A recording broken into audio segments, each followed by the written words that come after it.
Is using the cloud safe? Hi everyone, Leo Notenboom here for askleo.com. I don't want to say that this is a question I get often. I kind of wish I got it because I'd give them this answer.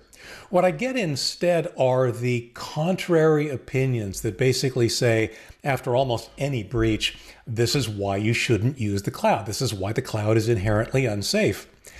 There's a lot of misunderstanding behind that sentiment.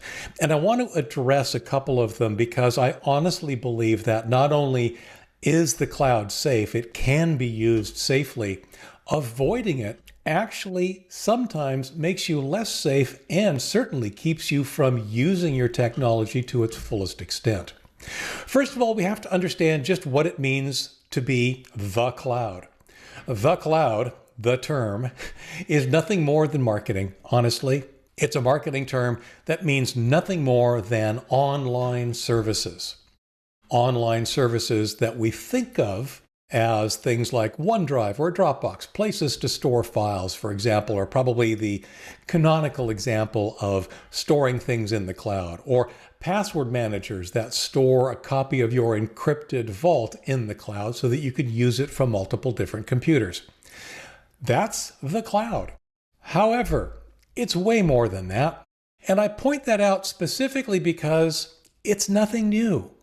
Really, the cloud, using online services, is something you and I have been doing for decades, much longer than the term has even existed. Again, the canonical example of the way you and I have been using the cloud for decades is email. Email is a cloud-based service. Not only is your email traveling from one place to another across these online services, if you use webmail, if you use something like Hotmail or Outlook.com or Gmail.com or Yahoo, and you're using the web interface, you are using the cloud. Your email is stored in the cloud. It's nothing new. It really isn't. So, is it dangerous? Well, I will claim that the average online service has become safer as service providers have responded to breaches and hopefully learned from their mistakes over time. If anything has changed, it's the number of services that are available to us. And yeah, it does seem like, I'll call it the newer service providers, the folks that are new to what we're doing online, they tend to have to learn. And sometimes they end up having to learn the hard way. Sometimes things change, businesses change ownership and priorities change. But the bottom line is that most of the services that you and I talk about using on a daily basis, Google services, Microsoft services, Yahoo, others, these are all mature services that have proper security in place and are doing things. However, we do have to point out that, yeah, these services are and always have been staffed by humans, and we make mistakes. Sometimes, 20 years ago, that meant someone might gain access to an email account that they weren't supposed to gain access to. Are we not using email because of that? Of course not. We're all using email heavily. So when something like that happens, we hope that the service is learning from the mistake and making themselves better. That holds true for email 20 years ago. It holds true for anything you might consider to be a cloud service today. Honestly, the biggest risk to your usage of cloud services is you. No one can protect you from yourself. One of the examples that I use in the companion article for this video is the Matt Honan hack of a few years ago. He actually watched and documented as his accounts were hacked and how he ended up losing data as a part of that hack.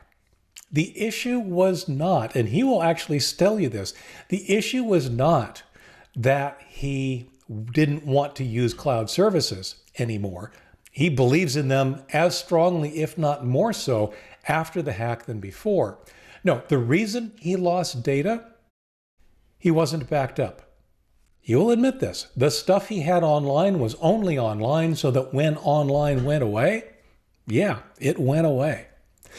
Now, the other thing that is very concerning to people is they are concerned that their information placed into cloud storage of any sort, be it email or file storage, is somehow accessible to other people. Two things on this. One is with respect to email, again, I keep saying this, it has always been this way. Yes, whoever it is that manages your email server, be it me because I happen to run a server, or Microsoft or Google because they happen to run the servers, technically they have access to your email.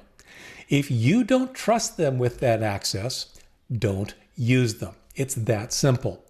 But the problem is that they can sometimes be compelled to give access to others. For example, law enforcement. And that's true for your email, for the files you store in cloud storage, and so forth.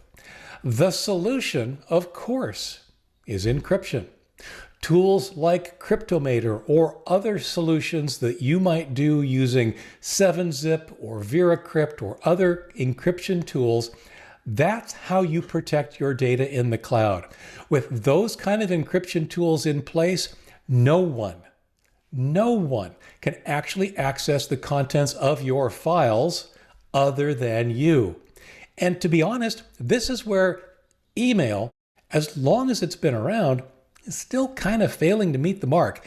Encrypting email, storing email in an encrypted form turns out to still be really difficult. It's not difficult to do, but it's difficult to do pragmatically because there's no real good common standard and way of making it happen. When it comes to tools like OneDrive, Dropbox, cloud storage services, there are a number of solutions that all work well and all work to keep your data secure. But it is an additional step that you then need to take for the data you consider to be most important or at risk.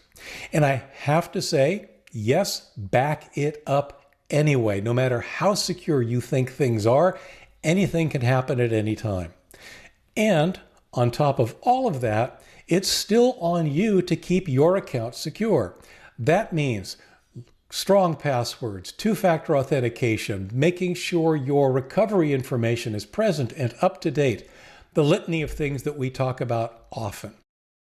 Using cloud services can be done safely. It simply takes an intention on your part to do so. It does mean choosing providers that you're willing to trust, and for those things you think are particularly sensitive, to take that additional level of encrypting it yourself using tools like Cryptomator. Hope that helps allay a little bit of the fear. For comments, for updates, for links related to this topic, and a little bit more of a discussion on the example that I talked about, Matt Honan, visit askleo.com/5701. I'm Leo Notenboom. This is askleo.com. Thanks for watching.